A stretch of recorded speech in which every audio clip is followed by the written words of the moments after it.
Sa taong 10,171 ang sangkatauhan ay may kakayahan ng advanced na paglalakbay sa kalawakan at bumisita sa lahat ng parte ng universo.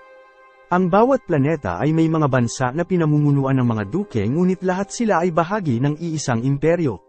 Ang isa sa mga planetang ito ay ang Arrakis na may ibabaw na gawa sa napakalupit na disyerto at naglalaman ng nag-iisang pinagmumulan ng spice, isang bihira at mahalagang sangkap na nagpapalawak sa sigla ng isang tao at kinakailangan para sa paglalakbay sa pagitan ng mga bituin. At dahil dito ang Arrakis ay itinuturing na pinakamahalagang planeta sa kabila ng pagiging disyerto nito at lahat ng marangal na bahay ay nais itong pamunuan. Ang mga taga-ani ng spice na tinatawag ng mga lokal na tagalabas ay pumunta sa Arrakis upang sirain ang lupain sa gabi upang maiwasan ang init ng araw sa gabi. Ang mga tagalabas na ito ay malupit na sinasaktan ang mga lokal na tao sa kanilang pananakop sa planeta para sa supply ng spice. Ang pamilya ng Harkonnen ay dumating sa planeta maraming taon na ang nakalipas at kasalukuyang kinokontrol ang produksyon ng spice na nagpayaman sa kanila kaysa sa emperador. Ang mga lokal na kilala bilang Freeman ay palaging sinusubukan na salakayin ang mga umaani ng spice sa pagsisikap na itaboy sila, ngunit ang mga mandirigma na ito ay hindi sapat na malakas upang manalo. Gayunpaman, isang araw ang emperador ay nagpadala ng isang utos na nagpapaalis sa mga Harkonnen at sa kanilang mga tao sa planeta, ngunit walang nakakaalam kung bakit. Samantala sa Caladan, sinabi ni Jessica na sanayin ng kanyang anak ang isang kapangyarihan na kilala bilang Bene Gesserit at sinabi sa kanya na gamitin ang boses na magbibigay daan sa kanya na kontrolin ang isip ng mga tao, at pinaalala ni Jessica na kailangan ng maraming taon upang matutunan ito. Pagkatapos ng kanyang pagkain, mas natuto si Paul tungkol sa Arrakis na sinasalot ng malalakas na sandstorm at higanteng sandworm. At ang mahabang pagkakalantad sa spice ay nagbibigay sa mga Freeman ng kanilang katangian na asul na mata at itinuturi nilang sagrado ang spice, gayunpaman gumagamit ang Emperor ng pampalasa para tulungan ang Navigator na maglakbay sa mga bituin. Samantala dumating ang Herald of the Change kasama ang utos mula sa Emperor, at ang House of Atreides ang kumokontrol sa Arrakis at magsisilbing tagapangasiwa nito. Tinanggap at tinataka ng Duke ang kasunduan gamit ang kanyang singsing. Pagkatapos ay nakipagkita si Paul kay Duncan, ang Swordmaster ng House Atreides. Hiniling ni Paul kay Duncan na dalhin siya sa Arrakis kasama ang kanyang team, ngunit tumanggi si Duncan at sinabing dadalhin ito sa court-martial. Sinabi ni Paul ang tungkol sa panaginip nito tungkol sa Arrakis at pinaliwanag na nakita nito si Duncan kasama ang Freeman at namatay sa labanan. Gayunpaman, hindi pa rin pumayag si Duncan dahil hindi ito naniniwala sa panaginip. At dahil tumanggi na sumuko, nakipagkita si Paul kay Leto upang humiling ng pahintulot na sumama kay Duncan, ngunit tumanggi din ang lalaki dahil kailangan nasa tabi niya si Paul pagdating ng pamilya nila sa Arrakis. Natatakot itong paparating ang isang digmaan, kaya pinauna nito si Duncan kasama ang iba pang team para subukang makipag-alyansa sa Freeman. At nang maglaon, nagsanay si Paul kasama si Gurney, ang War Master ng House Atreides, na nagagalit dahil hindi siniseryoso ni Paul ang pagsasanay nito. Habang gumamit ng isang force field upang pigilan ang pagtagos ng mga blade, at naglaban sila ng ilang minuto at nauwi sa isang tabla na magiging isang kamatayan kung wala ang mga shield. Binalaan siya ni Gurney kung gaano kabagsik ang mga Harkonnen, kaya dapat maging handa si Paul sa digmaan. Samantala sa Gaidi Prime, ang homeworld ng House Harkonnen, nag-usap si Rabban at ang tiyuhin nitong si Baron Harkonnen upang sabihin na ang kanilang mga barko ay patungo na sa Arrakis. At sa Caladan, nagising ni Jessica si Paul sa kalagitnaan ng gabi dahil ang Reverend Mother Gaia ng Bene Gesserit ay dumating at gustong makilala si Paul, at tila sinabi ni Jessica ang tungkol sa kanyang panaginip. Sinuri niyo ang mga vitals ni Paul at ginamit ang pagkakataon para ibulong kay Paul na habang sinasabi na ang Bene Gesserit ay naglilingkod sa kabutihan, nagsisilbi rin sila sa kanilang sariling agenda. At sinabi niyo na malakas ang pulso ni Paul at gumamit si Jessica ng sign language para sabihin sa kanya na itago ang sikreto. At habang patungo upang makita ang Reverend Mother, muling gumamit si Jessica ng sign language para sabihin kay Paul na alalahanin ang kanyang pagsasanay.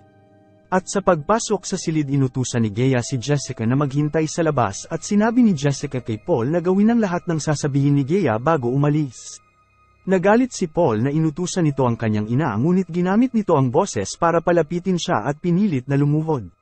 Pagkatapos inutusan ni Gaia si Paul na ilagay ang kanyang kamay sa isang kahon habang hawak nito ang isang karayom na may lason sa kanyang leeg. Kung ilalabas nito ang kanyang kamay sa kahon bago nito sabihin sa kanya, papatayin siya nito gamit ang karayom. Si Paul ay nagsimulang makaramdam ng labis na sakit ngunit habang binibigkas ni Jessica ang litany laban sa takot nagsimula nitong makita ang mga panitain sa disyerto at itinaas ang kanyang ulo at pumasa si Paul sa pagsusulit at pinayagan na ilabas ang kanyang kamay. Sinabi sa kanya ni Gea na kung hindi niya napigilan ang kanyang pag-uudyok tulad ng isang hayop kailangan niya itong patayin dahil minana niya ang labis na kapangyarihan mula sa kanyang ina. Pagkatapos ay tinanong niya ito tungkol sa kanyang panaginip kaya sinabi ni Paul sa kanya ang tungkol sa batang babae sa disyerto.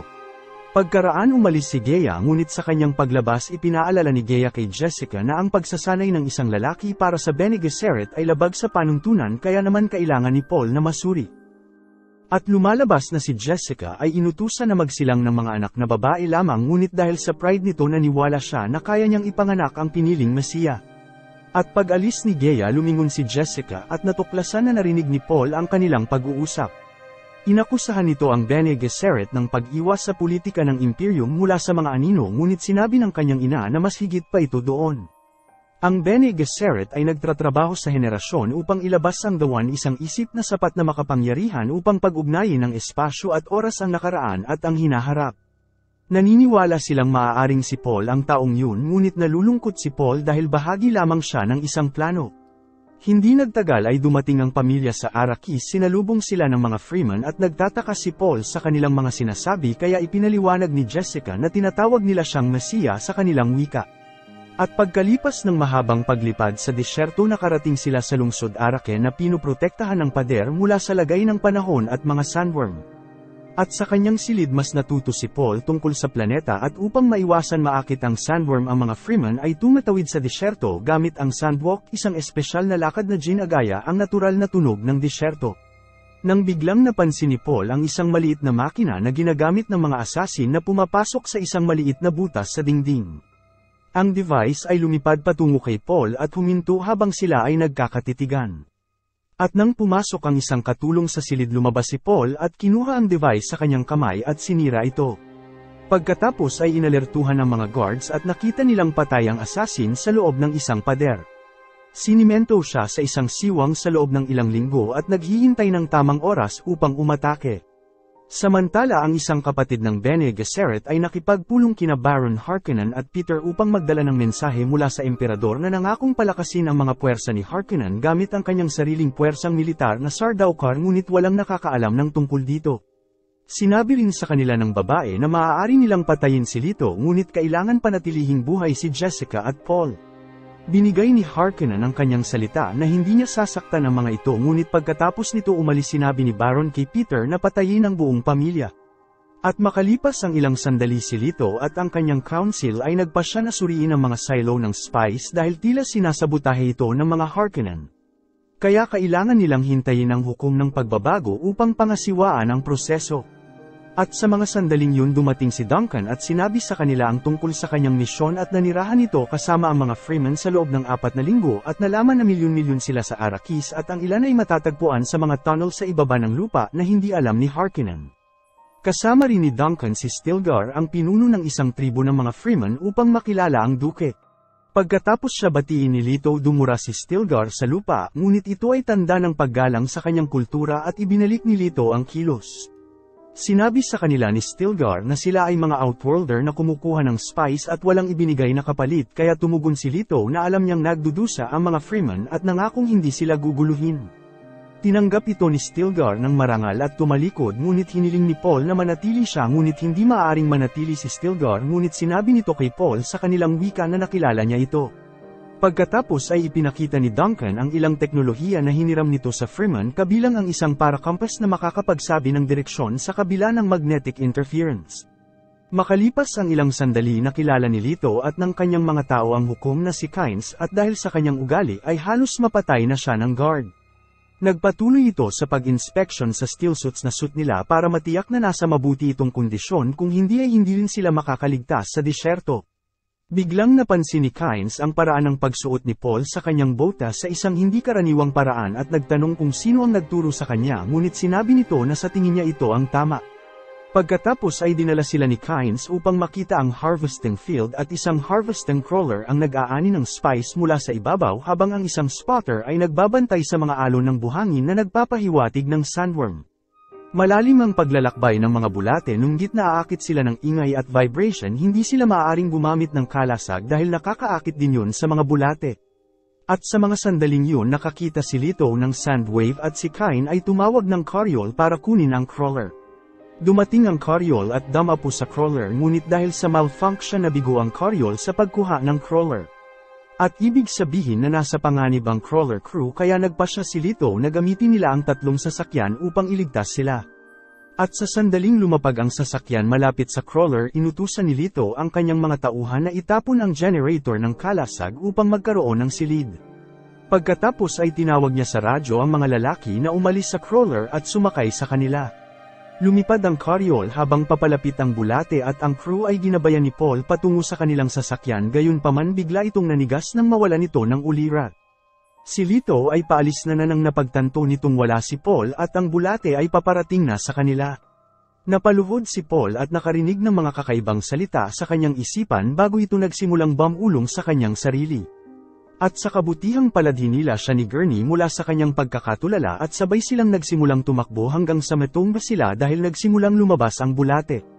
Dahilan upang bumaon ang buhangin, mabilis nakabawi ang dalawa at nakarating sa eroplano na lumipad palayo habang nakikita nila kung paano nilamon ng sandworm ang crawler. At balik sa base, sinabi ni Lito kay Kynes na dapat nitong malaman na ang mga Harkons ay nag-iwan sa kanila ng mga sirang kagamitan upang matiyak na sila ay mabibigo, ngunit sinabi nito na ang Coriol ay luma lamang. Pagkatapos ay sinuri niyo si Paul at sinabing si Paul ay mukhang sensitibo sa spice, ngunit magiging ayos din ito. Pagkaalis niyo, sinabi ni Paul kay Jessica na wala itong reaksyon sa alerhiya at talagang nagkaroon siya ng pangitain.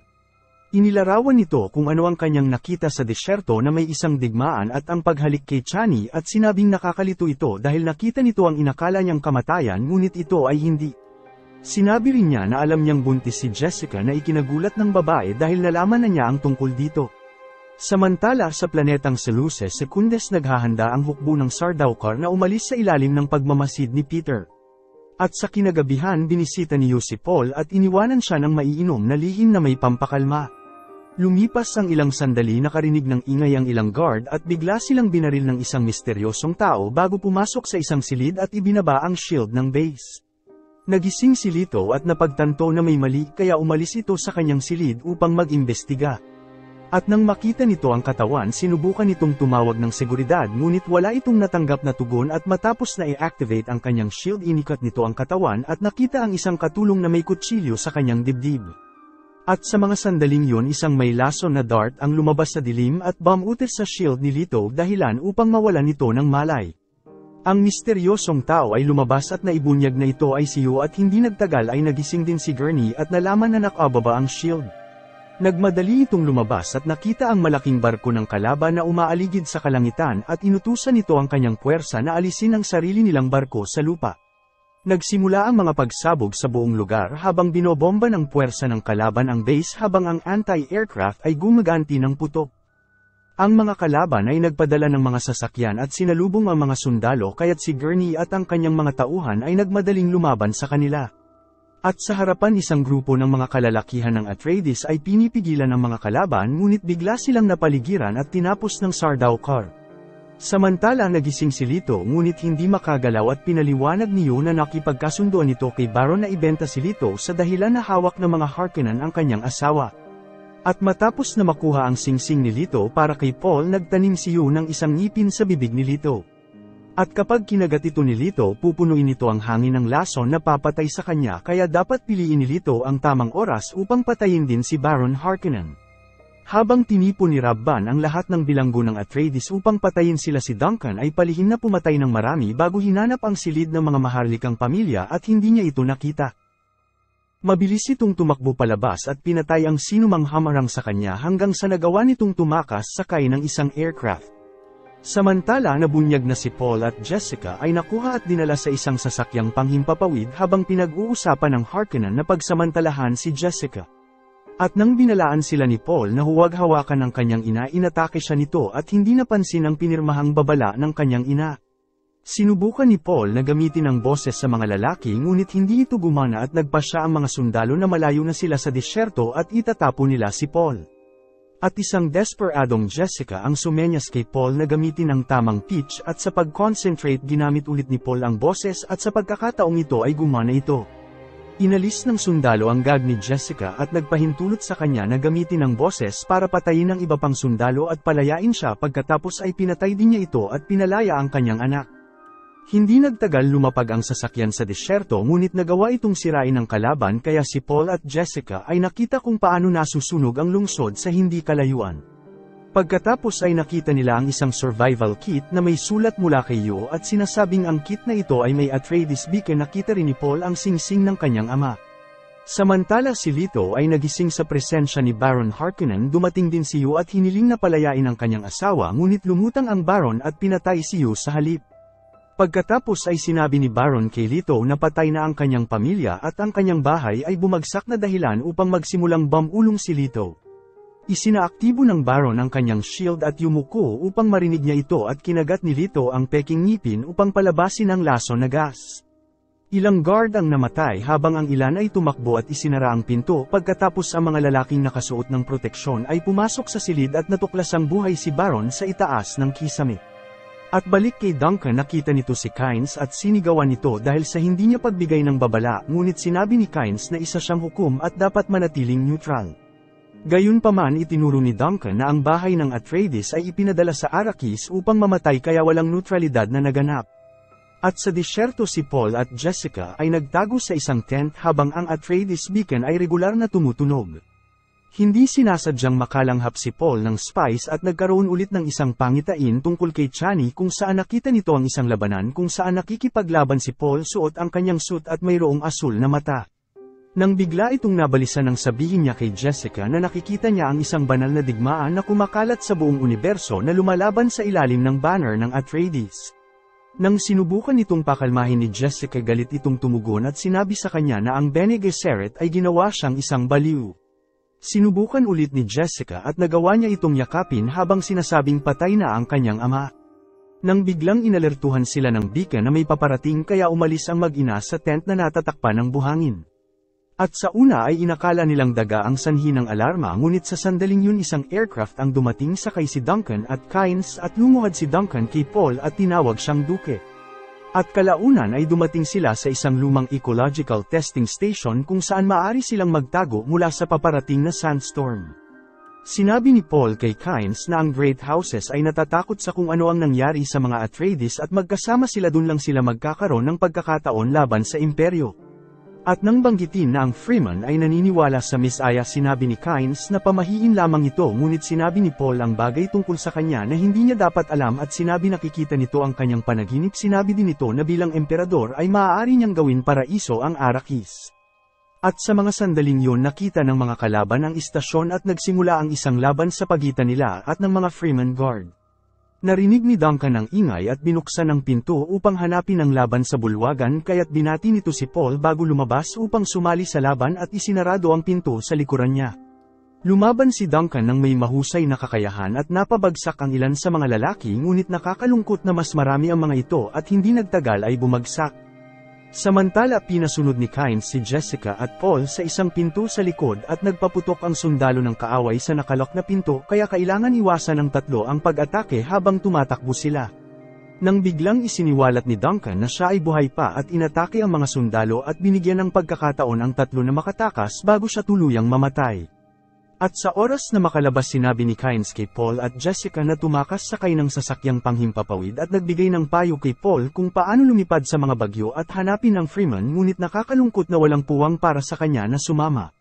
At habang papaalis ang dalawa nagpadala si Kynes ng vibrations para maakit ang sandworm na balak niyang sakyan at sa kasamaang palad nakita siya ng sundalo at pinatay ng mga Sardaukar ngunit bago siya mamatay kumatok ito sa lupa at hindi nagtagal ay dumating ang sandworm at nilamon sila. Samantala hinabol ng kalaban ang mag-ina at nagpaputok ng mga missile ngunit lumipad si Paul papunta sa sandstorm at hindi na sila masundan ng mga missile sa loob. Gayunpaman ang bagyo ay nagsimulang sirain ang sasakyan kaya binigkas ni Jessica ang litany kontra sa takot at si Paul ay may pangitain na nagsabi sa kanya na bumitaw na. Binitawan ni Paul ang kontrol at hinayaan ang bagyo na kontrolin ang sasakyan ngunit nang makalabas sila nalagas ang mga pakpak nito at bumagsak sila. At sa kabutihang palad nakaligtas sila at matapos na isuot ang steel suit nagsimula silang maglibot upang hanapin ang mga Freeman. Nang huminto sila upang magpahinga nagkaroon ulit si Paul ng pangitain kay Chani na sinabi sa kanya na harapin nito ang kanyang mga takot. Nakita din nito ang isang Freeman sa pangitain na nagsabi sa kanya na marami pa siyang dapat matutunan. Gamit ang para-compass ni Duncan si Paul at Jessica ay nagpatuloy at itinuro ni Paul kay Jessica ang sandwalk upang maiwasang maakit ang sandworm.